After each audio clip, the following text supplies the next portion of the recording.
Welcome to NML news channel. Vijayawada Kanakadurga ఆలయ committee నియామకం.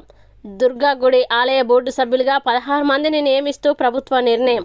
కొద్ది రోజుల క్రితం దుర్గా మల్లేశ్వర స్వామి దేవాలయ కమిటీ చైర్మన్గా బొర్రా రాధాకృష్ణని నియమించిన ప్రభుత్వం దుర్గా గుడి ఆలయ కమిటీ సభ్యులుగా Avaru Srinivasarao Vijayawada West BJP, Badeti Dharmarao Vijayawada Central TDP, Gudipati Venkata Sarojinidevi Mylavaram TDP, GV Nageswararao Repalle TDP, Harikrishna Hyderabad TDP Telangana, Jinka Lakshmidevi Tadipatri TDP, Manne Kalavathi Nandigama TDP, Moru Sravani Denduluru TDP, Padmavathi Thakur Vijayawada West Janasena, Panabaka Bhulakshmi Nellore Rural TDP, Penumatsa Raghavaraju Vijayawada Central BJP, Eleswarapu Subrahmanya Kumar Vijayawada East, Sukasi Saritha Vijayawada West TDP, Tammalapalli Ramadevi Nandigama Janasena, Thotakura Venkataramanarao Tenali Janasena, Annavarapu Venkata Shivaparvati Penumaluru TDP.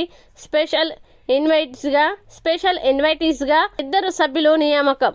Maruti Ramabrahmam Vijayawada east, వెల్గపూడి Shankar Babu Penumaluru TDP.